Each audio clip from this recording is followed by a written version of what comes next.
Welcome to the FounderVideo podcast, an interview series bringing you the latest and greatest info on B2B marketing, revenue operations, and go-to-market strategy from respected experts.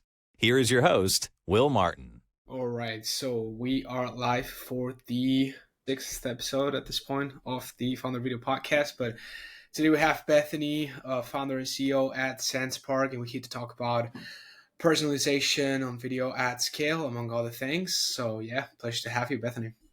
Thanks for having me. Great to be here. The first question that I've been asking to every guest that I bring onto the podcast is, who is, in your case, Bethany, and what most importantly do people need to know about you in order to understand about your past, in order to understand who you are today as a professional, and most importantly as the founder and CEO of Sendspark? Oh, that's a great question. I guess, what do people need to know about me to understand me? I feel like that could be either very deep or very high level. I think that, one thing that is interesting about me compared to other people is I am very picky about what rules I follow. I think that a lot of people don't question certain rules, and even as a kid, one thing has been hey, why is this rule in place? And if it should be followed, of course it'll be followed, but I like to question the system. And I think it's important for any founder, anyone building, to understand the rule that we're in, because we're going to optimize for that world. And if maybe a rule doesn't really make sense, it could be changed soon, and then you're optimizing for the current world instead of the future state of the world. And so I think that's a perspective that I've taken to, part of the reason I'm building a company and not just working at one, right? It's I was at another company. It was this doesn't really make sense. I wouldn't do things this way. This is how I would really do it. And I think that's unique about me compared to some other people. Love that. Yeah, forward thinking. I think there's a letter from Mark Anderson that made that point exactly. That's one of the reasons why you should build a company. The first one is that you get to build your own culture. You get to build, within your own set of values and rules, as you were saying. And for people, I'm the same way. I've always loved to question everything, right? And he says that that's one of the core reasons why you should build a company, but there's a ton of other reasons why you shouldn't. But for a certain type of people, that's enough of a reason to start building one, right? So I love that.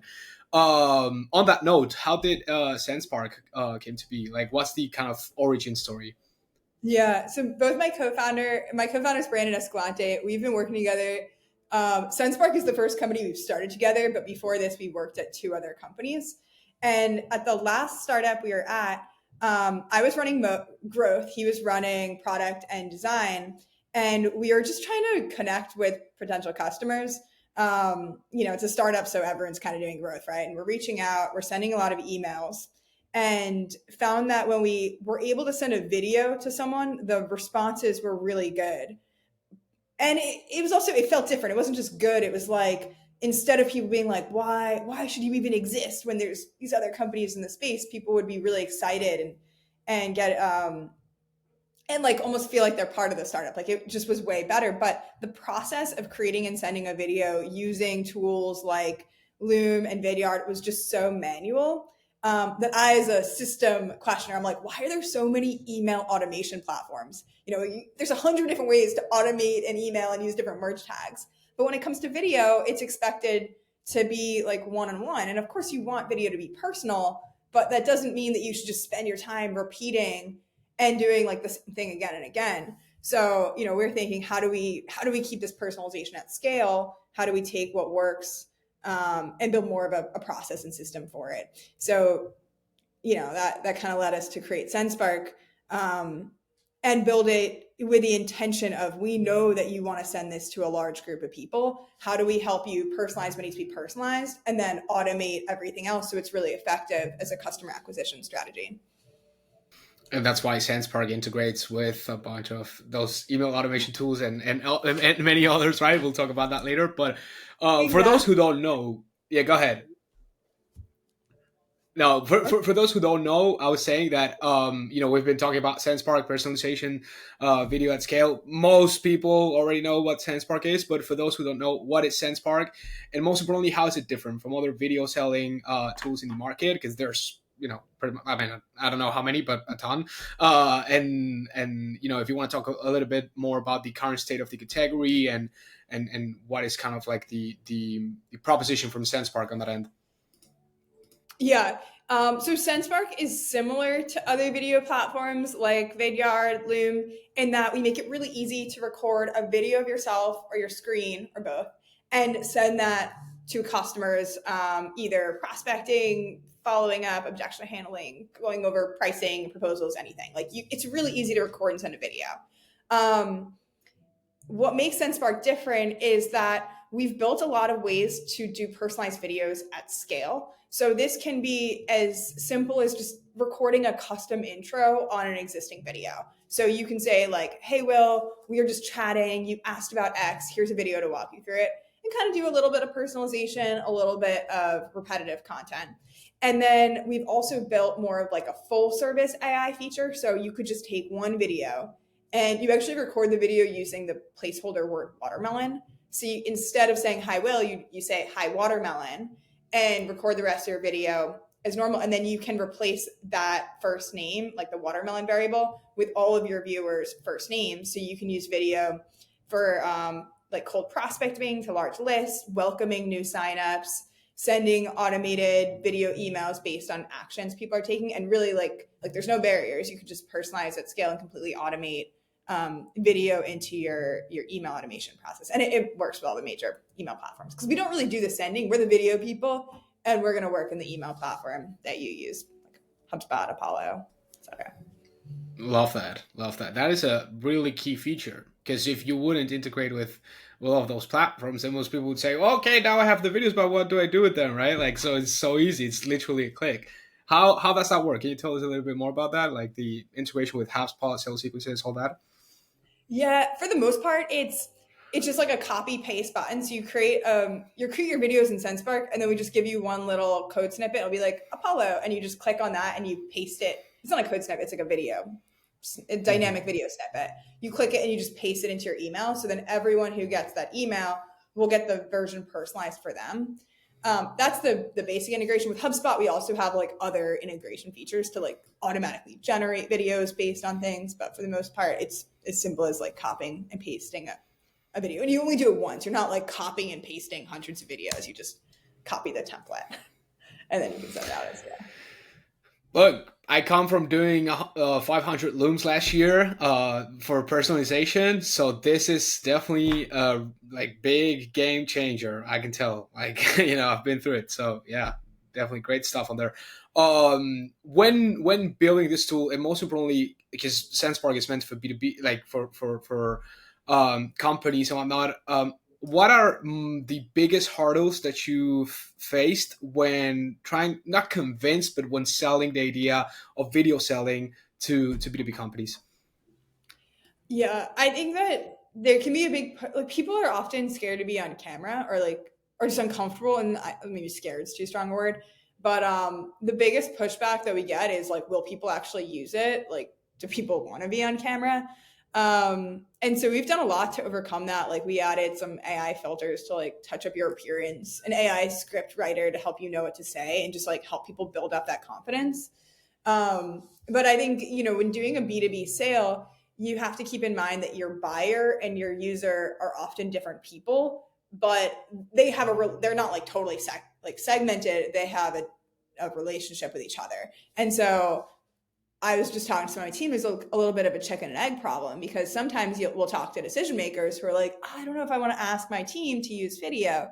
And then other times we'll see like the SDRs, BDRs, AE sign up for Sendspark and be like, well, I don't really have approval. And we're like, oh, if only people could just communicate better and, make sure that there's that buy-in from both parties. When talking about the impact of video selling, what do you see as like the biggest proof that this works? Because of course it works. Like you don't need to convince me of that. I'm fully bought in. But for those who might be doubting, like this video selling thing, I mean, but if it's done at scale, how personalized it can be, like what would you say to that? I mean, the cool thing about doing it at scale is you can see real data. Like when you're sending a video to like one person and then one person, like that's not data. you maybe send it to like 10 people after recording for a couple hours. So you're not going to get significant results. But when you're doing it at scale, you can actually run A/B tests, and you want to reach out to 1,000 people. Great. 500 get a video, 500 don't. Who's responding more? Who's booking more meetings? You'll be able to see that right away.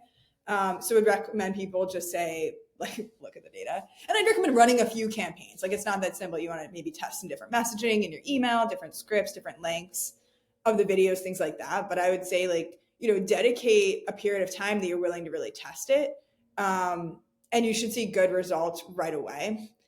I would also say on a smaller scale, like, it's nice to see the replies. Like, the replies we get for video are just different than other cold outreach. And it was like that before we started the company. That's why we did it. It's just when you send a video, people are so nice. They see you're a human, and even if it's a no, it's like a nice no versus like, stop spamming me. They're like, wow, I really appreciate this. Like, we're not doing anything like this right now, but let's keep in touch. Or the best I get all the time, like, are you hiring? Like, are you buying is the real question. That's a good one. Interesting. Yeah. Why do you think most people, I mean, you've kind of already answered that, like Sendspark, you guys have implemented AI filters and scripts and whatnot, so that people can, take the leap and actually get comfortable on camera. But why do you think there's so many people, especially in B2B, like there's this sort of overall reluctance to, I mean, I wouldn't say video, because there's more and more people buying into the idea of that. Of course, video will generate more trust and whatnot. And as you were saying, you get nicer no's at least. but why do you think this is? Like, why are people reluctant for video? Or Yeah. What's the question? Yeah, I think, well, there's a couple reasons. Like, one, I mean, you're showing your face. Like, it's part of the reason it works and part of the reason that people don't like it. It's the same thing. It makes you vulnerable. You're recording yourself, you're saying you want something, and you're opening yourself up to be rejected. Sales is always like that, right? You're always opening yourself up to be rejected, but there's a wall when you send an email. Like, it's just not, if someone doesn't like your email, it doesn't feel personal. If someone doesn't like your video, it does feel personal. But like, that's also why it works, because like, people respond better to people and respond better to vulnerability in that way. So I understand why people don't like it, but I would just say, like, sales is really hard. I also think other people don't appreciate that. Like, on the team, it's funny because I feel like sales is probably one of the hardest roles, because you're just met with rejection. You take a lot of risks. Like, you're really customizing a lot on the fly. Like, even doing demos, right? You're trying to like hear what people are saying and adjust what you're doing in real time. Like, sales is just really hard. And I think video is also hard, but you chose a hard profession. You got to do it. This podcast is brought to you by FounderVideo.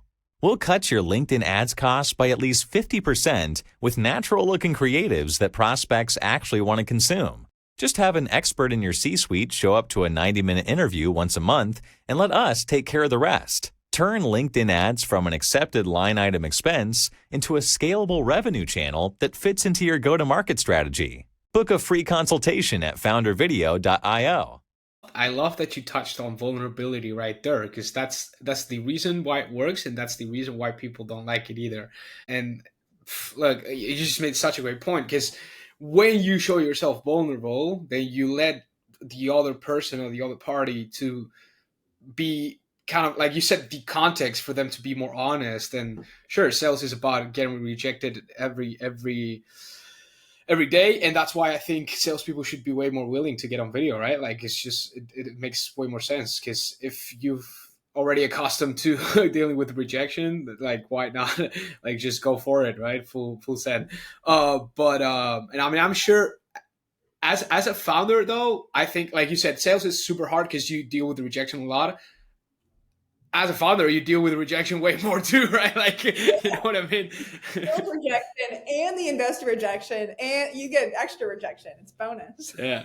The market, your customer, like, there's a ton every day. And even your team sometimes, like, it's wild. Can you tell us a little bit more about that? Like, as a founder, first time founder, I'm assuming, I don't know, but I mean, I should have done my due diligence better, but I'm assuming that you're first time founder, and I would like to dive a little bit deeper into that. Like, how has been the process so far? What do you think are some of the things of being a founder that are not that much talked about and that you feel like they should be talked about? Like, yeah, just if you can share your experience Yeah, there. I think rejection is one of them. Like as a founder, you're dealing with rejection constantly. I had a thought like last week. Like I remember just having this thought, like, oh, rejection doesn't bother me anymore. Like even a little bit, which is interesting, because it definitely used to. But I think at some point you like it's not just that you get used to it; it's that you stop taking it personally at all. Like it just isn't. It can be, I think part of it too is because you deal with a lot of rejection, but you also reject a lot of other people. So it just like normalizes it. Like the number of like companies that are reaching out to me that we're not buying, the people asking for investor intros that I don't make because I'm like, what you're doing doesn't really make sense. Like things like that. So I think at some, people applying for jobs. And so I think it's interesting because when you first start out, you're dealing with constant rejection and it bothers you. And then at some point it just stops. So my advice would be just don't take it personally. It's not personal. I don't know, just part of startups. Another thing is you have to be okay, like letting a lot of balls drop. So I compare this to my husband is like, he's in medicine. He's actually about to graduate medical school in like a couple months. And in medicine, you really want to get as much right as you can. Like you don't really want to be like, oh, 80% is fine here. Like you can't, there's real lives at stake. And that's the opposite with startups. Like at any point, I think I have like 10 balls in the air and at least 2 are dropping. And so it's a constant game of prioritization, like which balls is it okay if I let them drop so I can pick them up later? Or which balls can other people juggle for me? Like it's a lot more of like, you're not trying to get an A or 100%. You're just trying to like really figure out what you have to be doing, do that, and make sure the people on your team are doing that as well. But that can be different, especially for people like right out of school that are used to getting A's, or people from other jobs where they're expected to like actually do everything perfectly. Because it's not possible, and you don't want to do everything. You just need to do the small thing that you need to do really well. Decision making, really, really key. Yeah, finding those, like identifying, okay, this ball needs to go. I need to pick this up right now. Let's put the focus here, because I mean, as a person, the title founder doesn't make you more able to do way more stuff than most people that have 24 hours as you, right? Like there's only so much that a person can do. So definitely, like I yeah, resonate a lot with that take. Back to video selling though, what are you seeing are the most common and most importantly the biggest mistakes when trying to adopt video selling? Like how to not do it, basically. How to not do. Okay. Things I see people do wrong. Spend a lot of time introducing yourself in the video. No one cares about you. They just care about themselves and how you can help them. So I think a lot of times when people start, they spend like 15 seconds on an intro of like, hey, I'm name, I'm a job title at company. It's like, no, they're gone. You really want to start right away of like why it's relevant to the person you're reaching out to, which is cool because that's actually something that's easier to personalize at scale. Like knowing, I'm not going to say necessarily the problem or the pain point, but it's like, what's the value that you're offering to the person you're reaching out to? You got to start with that. Another thing that's similar is not in the video itself, but in the email or LinkedIn message you send with the video. They just say like, I made you a video, and then like show, they still show like a cute little animated preview for the video. But they don't say why someone should watch, and you really have to give them a hook. So you should really say something like, hey, I made a video to show you like expected value from watching. Like for us, we'd be like, hey, I know you're using Loom, saw something about it. You mentioned you made 500 Looms last year. Like, so I can say something like, hey, saw you using Loom. We have something that can help you generate 500 videos in just a few minutes. I made a quick video to show you how it works.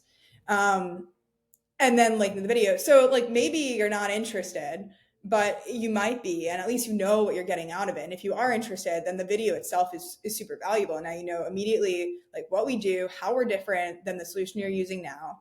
And then, you know, there should be a call to action and so you know how to get started. So I'd say like skip the fluff and just be a little bit more direct, but make it clear what value you're offering. Love that. Yeah, I used to open my looms with, you know, hey, name, thank you for like, appreciate you letting me send you over this quick video. And most importantly, taking the time to watch it entirely. Because I think that's kind of like a good opener. I don't know, what do you think about it? But basically, like, it implies or takes into account that, okay, I'm assuming that you're going to watch it entirely. So I'm already thanking you for it, you know, just so that they actually watch it when it's, even if it's just 3 minutes, people are busy and, you know, so Yeah. I don't know if you've seen that around, but yeah.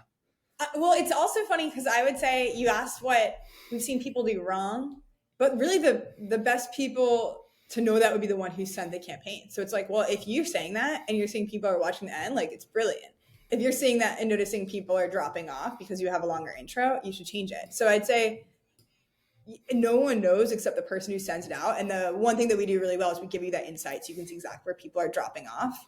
But I just wrote a post about that on LinkedIn over the weekend because I got this message. It wasn't video. It was like what I would say is like a really bad message. And I was about to like publicly shame it, be like, you shouldn't do that. And I was like, you know what? Maybe it's working for them. I don't know. All I can do is share what works for us and, you know, works for customers that have told us that. So yeah, anything could work. Yeah. Saw that post, kill him with kindness. That was really great. Yeah. That's the perfect reaction. I mean, as a founder, as you were saying, you get so accustomed to not only rejection, but just things that are not dependent on you go the wrong way. Like just stuff that is not in the, like, built in the way that you like everything, you just, you know, stuff that is out of your control that you don't like, right? And as a founder, I think there's so much resilience in that to understand that what you can do as a founder is just provide a solution for people, right? So it's like it shifts, I think, at least for me, you know, in your day-to-day as well, like you see the impact of that, right? When you stumble upon things that you don't like, it's just like, well, let me just try to find a solution if I can at all. And that's the best way you can go about it instead of just, you know, spreading hate out there as a lot of people do. But what would you say? So those are the mistakes. And what do people get wrong about video selling in B2B? And how do you address that at Sendspark? What do people get wrong? I think that, you know, related to what we just said, like sometimes people are like, well, I wouldn't want to watch a video, so other people don't want to watch a video, and project a way that they feel to the whole market. And I think the reality is there's a lot of data to show that video selling works. And just because you don't think you'd watch a video, which isn't even necessarily true, because I just saw someone post that. I'm like, dude, we literally went back and forth on video about like your product recently. But I think it's like, one, you don't want to project the way that you feel to other people. And two, you might be like thinking of it wrong. Like a lot of people, when they think of a video message, they think of like totally cold, no context, long introduction, not to the point.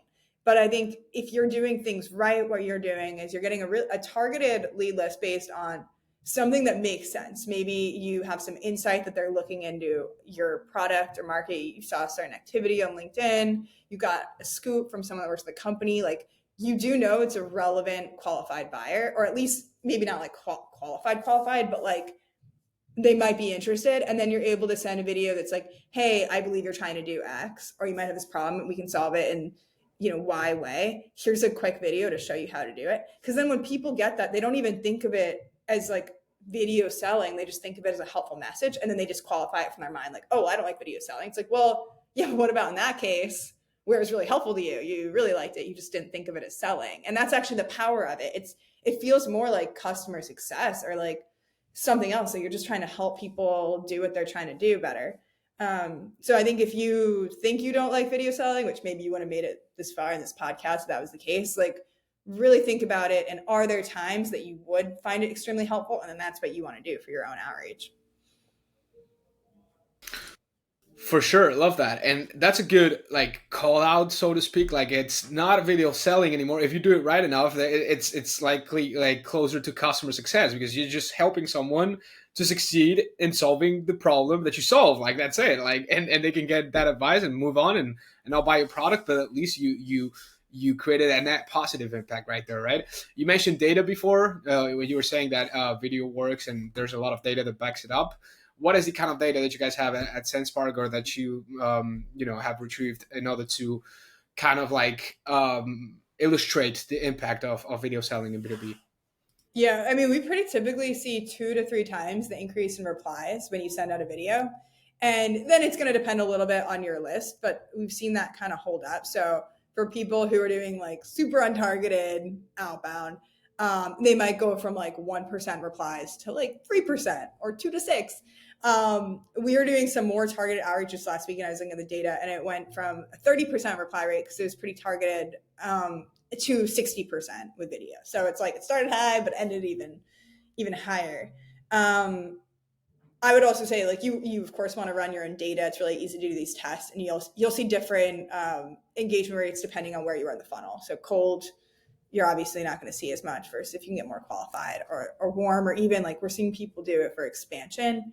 And then my personal favorite is actually win back campaigns. So reaching out to people that you attempted to sell like 3-6 months ago that didn't close, and you're like, hey, first name, like here's some new stuff, and you show a little screen recording of that. Like those are great because you're not starting the sales process at the beginning, and so it's much likely that they'll actually like close within a month, and you're going to see revenue right away. Kind of tricky. I mean, if you have an update, a company update, or something about a new feature, something about a new client, something like a core message that you want to deliver to all active deals that were not closed and that you want to win back, then you can run a campaign, and definitely I can see that working a ton. But even for personalized ones, like if you need to, like there's a specific situation in that account and you want to refer to this person, this one, can still use Sendspark, right? Like it's like a video. I mean, it's always better than to than to drop an email that's generic because you need to write 100 other ones. Like if you take the time, definitely. One thing we've been doing a lot of lately that we're seeing working well is so we're reaching out to people on LinkedIn, and we're getting one really good replies. And then a lot of times when people reply, they'll have a question of like, hey, how does this integration work? How you differ in this competitor? Like something like that.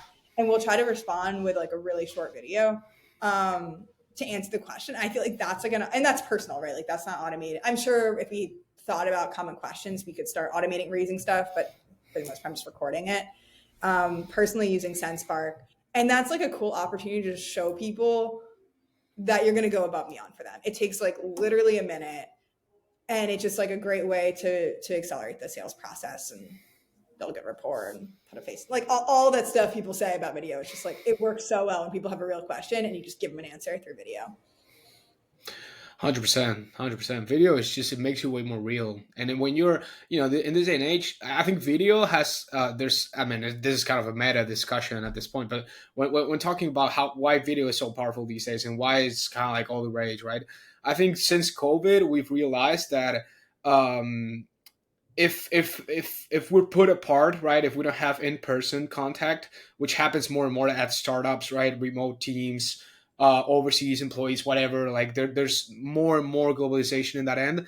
The only way for us to feel as close as we need to in order to make things work is to have video on the way, right? Like video as the main communication channel, or at least like the baseline, right? I mean, I wouldn't have imagined connecting with some of the people that I've connected with on LinkedIn and through our business if it weren't for video, because without video, people wouldn't have trusted me as much. Like I know, so definitely, yeah, super, yeah. To that too, really quick, is like when I've been talking about everything, I've been talking about like DMing videos, but also just posting a video on LinkedIn. Like I try to post like it's super low quality. I record a video of myself doing something with Sendspark that's like a tutorial, how to use a certain feature, or just something I think would be helpful, how to set up an automated campaign. And I've been posting that on LinkedIn, and I think that that's been really valuable to help people see me, even if I'm not like actively trying to sell them or I'm in their DMs or anything. It's not personal, but hopefully still relevant, right? And I think that's an easy thing that any like definitely founders, but anyone can do to just like build their brand and credibility. 100%. I mean, what can I say? I sell that, right?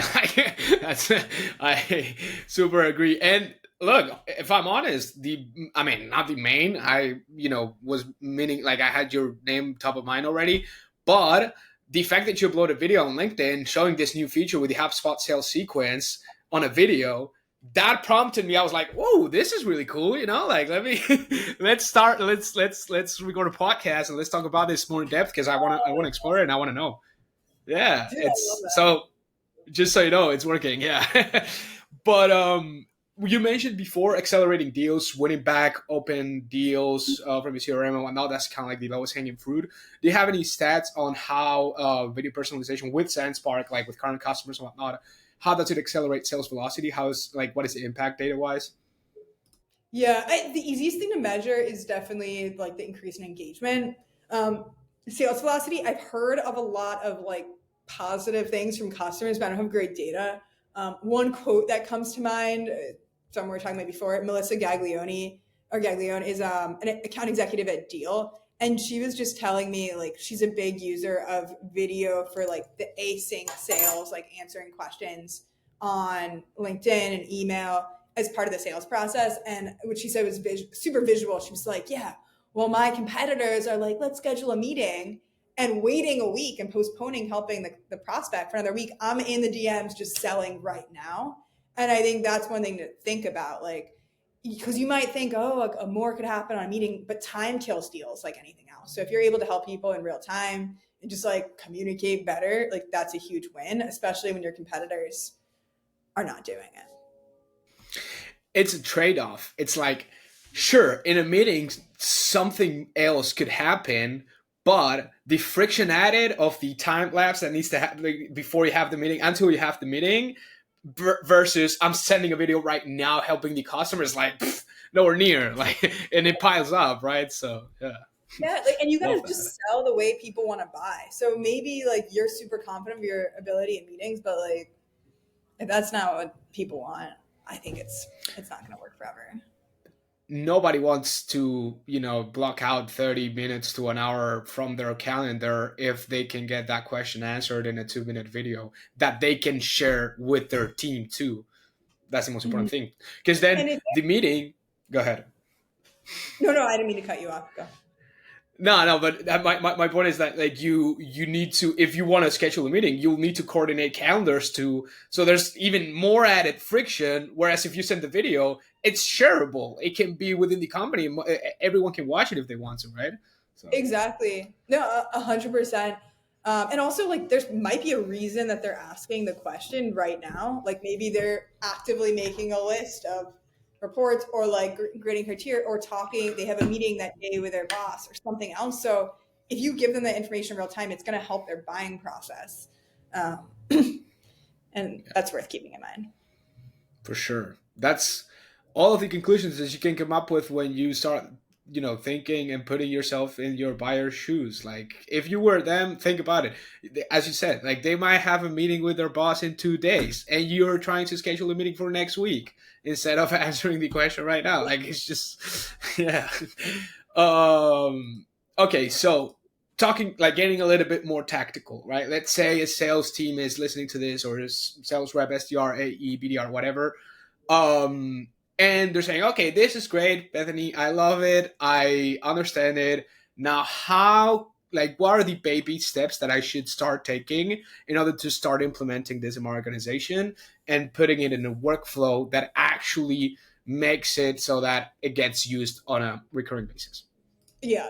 Okay. So I would say, first of all, you don't need to reinvent every wheel. Like I think a value of using video is to take something that you're doing and help it work better. So I'd look at like, what are you currently doing? Are you currently sending messages on LinkedIn that's working well? Are you currently doing email outreach? Are you mostly doing more of like an inbound process. People come in for marketing or send things and reaching out. So what are you currently doing, and where do you think there's a good opportunity for you to just add more results, like move the needle the most? So I'd pick that point in your funnel. Maybe your funnel's great. So we're talking about cold outreach. And then I would just make a simple video that shows how you help a specific type of customer. You don't want it to be so personalized. It's like on the one-to-one, like I said your name, but you do want to think about like, what's a core customer segment, and just make a quick video of like, hey, notice you're, fit the criteria. You might have this problem.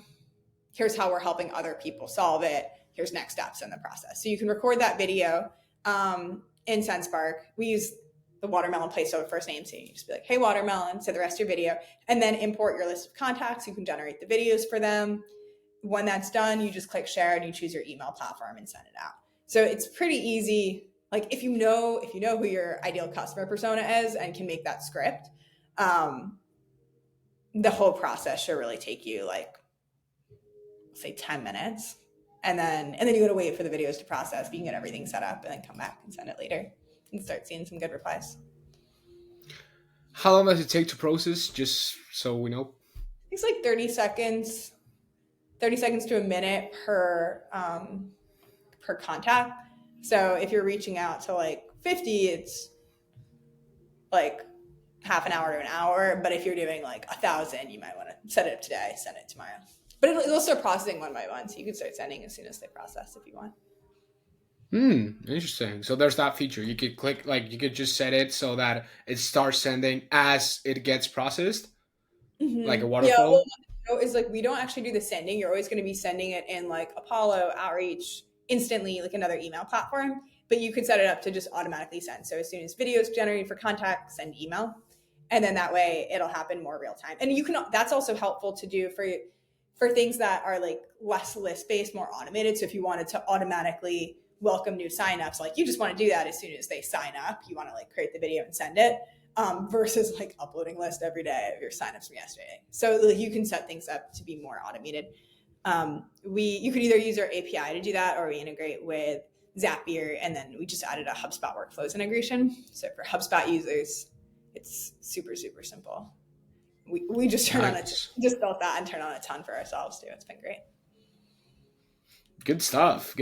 Definitely partner marketing doing its thing right there. Like the integrations, it's just so key. I've been seeing like most of these SaaS products that are super successful these days.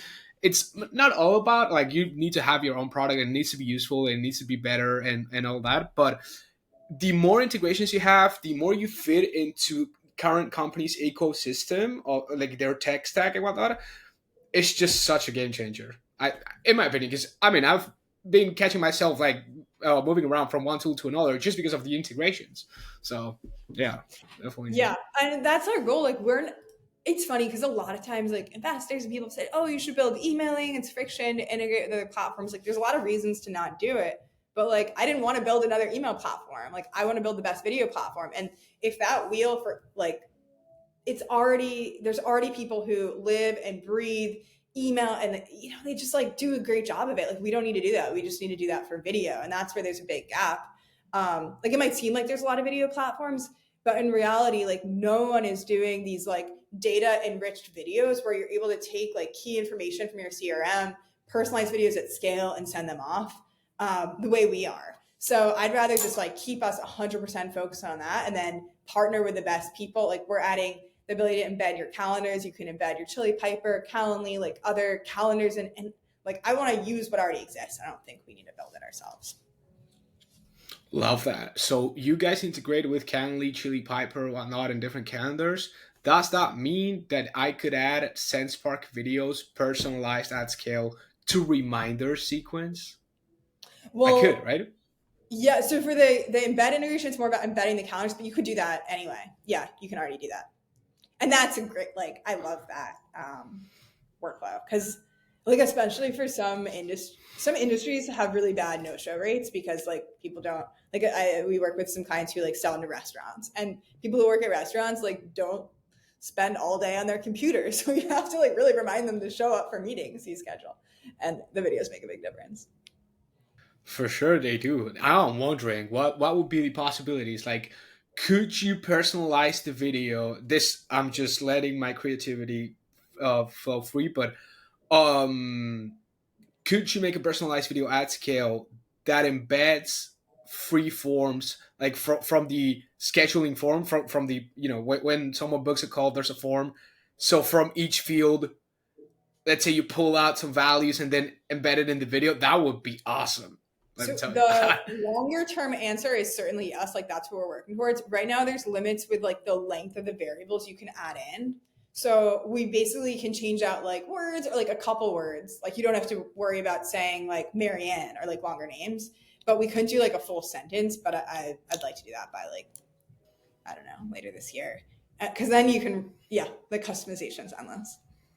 That's yeah, no, that's really awesome. What are some other updates, feature wise or just product wise that you guys are working on and looking forward to put out to the market? And most super, like just in the line of what is the future of Sendspark, so to speak. Yeah. So the big categories we're focused on now is one, like how do we integrate with more platforms? So we've been doing a lot of work with our API, the HubSpot integration, Zapier integration. We're doing more like that so that you can basically, the idea is like, how do you create and send videos based on certain actions your users, your prospects taking? Like they booked a meeting, they signed up, they hit an upgrade mode on an app. So we want to be able to make sure that we're able to track all those triggers, automatically generate the videos and help you automatically send them. So that's one category. And then another category is just making sure that your videos really do the job of accelerating your sales process. So we added calendar embed so people can embed meetings without ever leaving your platform. I'm forgetting some of the details that we have in progress now, but it's all about just thinking from our customer's perspective, like how can we help you get better results from the videos that you're sending out? Oh, and better analytics too. But that goes into the first part. So like if you have better analytics, you know, oh, someone's watching X%, but they didn't take this action. You can automate more. So it's really just like, how do we help our customers communicate better, sell better, and do less work all at the same time? Love that. Love that. Good stuff. Really great stuff. I was thinking of something else, but now I just forgot about it. So either way, what are some? I mean, you mentioned that engagement is the main metric, right, to measure performance with video and whatnot. Oh yeah, the question was, what do you think, or is Sendspark looking to adopt? I think it would be super useful, like not a teleprompter, but something like a speaker notes or something like that. In order to, if you have a certain script or something for a specific video.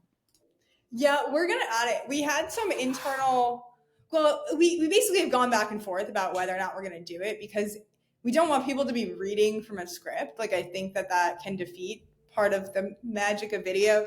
But we were convinced talking to a video coach who was saying it's just really good for training. Like you don't want to be on like training wheels forever recording from a script. I think to help people just start out on the right foot, we want to have it to help people and then, kind of hope that long term you'll be able to record a video without a script. Love that. Yeah, that's a good point. That's a good point because that's the magic of video, right? Like being natural and whatnot. And most people like it comes from a place of I'm insecure with the video and I don't really know if I'm gonna do great, so I need a teleprompter. Like I get it. But I think maybe you don't send out those videos, but then what we want to do is like if you can show the scripts and kind of help you out, you could maybe like record. You're like, okay, I get it, and then you can re-record. So I think it makes sense to have it, but that's why we originally didn't. But like we don't want people recording with it. But I think maybe we'll just have a little prompt like, hey, did a great job. Now try a version without a script. That's super great. I love how it's not just a video recording tool. Like you guys are actually like trying to drive better practices in B2B sales and making the tool just the medium for sales teams to be more human, to be more, to use personalization more and overall just to do it's a better way to do B2B sales, basically, in my opinion, right? Like, 100%. Love that. How do you see, talking about video personalization tech and software and whatnot, how do you see the landscape evolving in the next 5 years? I think it's going to be crazy. I think so much is going to happen. I think and also it's going to apply to like everything. Like I think a lot of the tech is there, which is cool. Like the stuff that we have in Sendspark, like it just wasn't even possible a year, 2 years ago. And I think it's hard to even imagine like what's going to be coming next. I think we're going to see a lot of like text to video for marketing, for advertising, like marketing, advertising, customer support, all kinds of stuff. I think we're also going to see in other like use cases and industries. I think we'll see more. Some of it might be good, some might be bad. I think we'll definitely see more like digital support agents that are like AI powered with video. I think some of them will love and some will be really frustrating, to be honest. And that's something that I think about Sendspark. I'm like, how do we build what people actually want and solves a real problem and isn't just taking a phone tree and making it a video phone tree and like, making it more frustrating. But I think it's going to be super, like, it's a crazy time to be alive, honestly. Like, I just saw someone, Tom Slocum, posted a video for sales training where he basically is trying to sell like an AI version of me that he was able to scrape from my LinkedIn posts and have like, you know, the objections that I might have. And, you know, the goal of that, like, I didn't use my voice. The goal of it is really for sales training to like work with stuff like that. But I think that's such a cool application. You know, how do we like sell to people like that or think that way? And we'll just be able to level up. It is indeed a crazy time to be alive. I'm with you on that. It's just wild, but wild in a good sense, because it's like now our only problem is to decide what's gonna be the best solution. You know what I mean? Like, it's just there's so much possibilities, and just yeah, it's starting. Like, to me, it's makes me feel like a kid. Honestly, it's just yeah, it's amazing. I think the companies that will win are the ones that find the best use cases. Like the tech is really cool.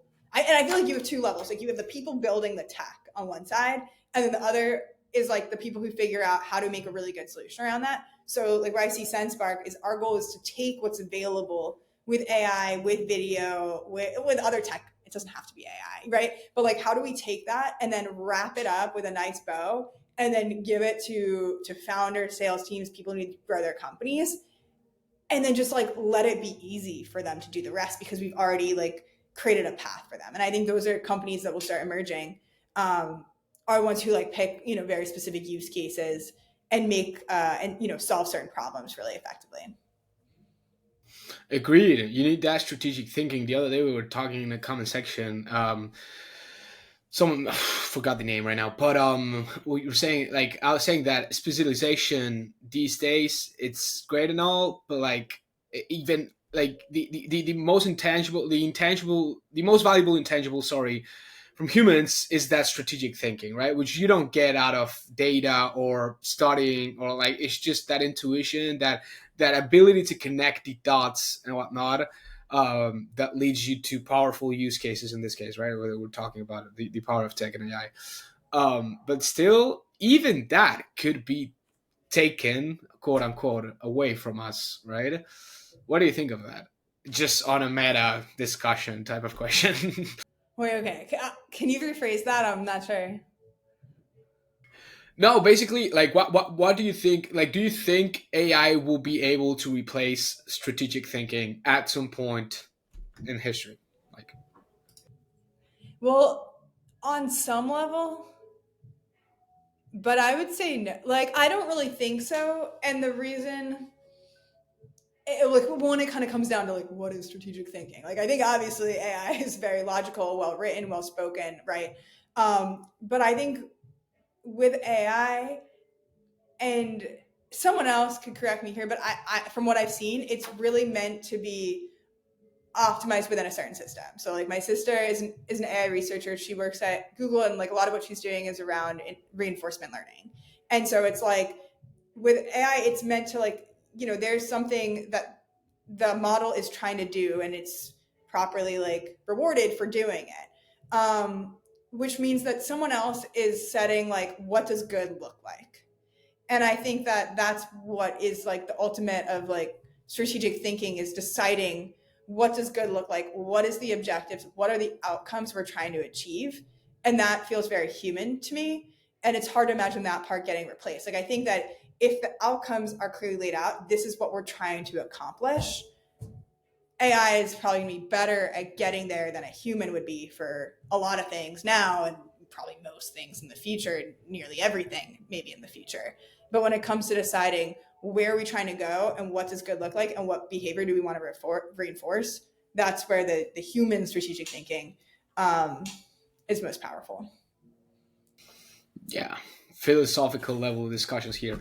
Love that. I highly agree. Because that is, and that speaks to your guys' mission at Sendspark too. It's like you're building this tool, and building the tool itself. Sure, it could be done by AI, but the purpose behind building it and what that leads us to, and how that changes the market, and how that changes customers' lives and organizations.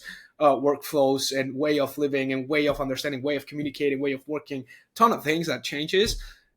The reason why you build it, that's what it's not replaceable. Like AI wouldn't go and say, oh, let me build Sendspark. Like, it could execute on the idea, but the idea itself, it's invaluable.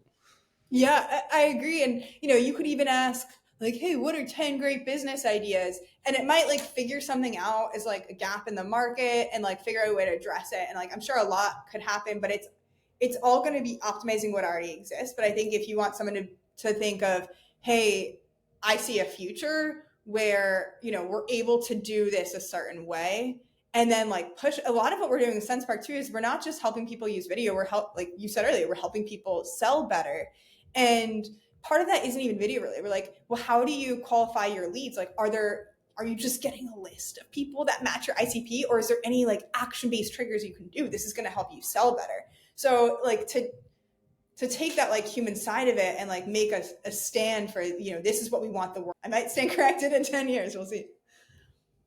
I hope you're not. Because honestly, that's what I love about the world of entrepreneurship, building tech, all that stuff. Like I think it's just and that's why precisely I made that point, because specialization comes down to, can you build this tool? Then sure, like AI can build the tool, but like that's why I think, and I'm kind of like bullish on being well-rounded and having a set of skills that are not into like that are connected between each other. Because in your case, for example, you wouldn't be able to be building Sendspark, that is a tool that not only works for video personalization at scale, has all this integrations and whatnot, and at the same time it's helping sales teams sell better, which is the core mission. For that, you need an understanding of sales, you need an understanding of outbound, you need an understanding of inbound, you need an understanding of IPC definition, you need an understanding of video, you need an understanding of software. Like there's so much that goes into it to build a solution that fits into the world that we want to make, right? So that's why I think that's really invaluable, and I mean, says a lot about you as a founder, I think. So yeah, great stuff. Okay, cool. Well, I honestly don't have any more questions for you, but it's been really great conversations. For anyone that wants to sign up for to Sendspark and wants to look you up on LinkedIn and whatnot, if you want to provide anything or whatever, feel free to. Oh, for sure. You can look me up on LinkedIn. My name is Bethany Stachenfeld with a CH, like Stachenfeld. I'm the only one. And my company, Sendspark. So look up Bethany Stachenfeld Sendspark and you'll find me. You can also email me, bethany@sendspark.com. It's like Sendspark, like send a video, spark conversation. And I'd love to chat. But thank you for listening. If you made it this far, that's awesome. Definitely shoot me a message and would love to connect. Yeah, it's been a pleasure to have you, Bethany. We'll stay in touch. Thank you for listening to the FounderVideo podcast with Will Martin, and we'll see you on the next episode.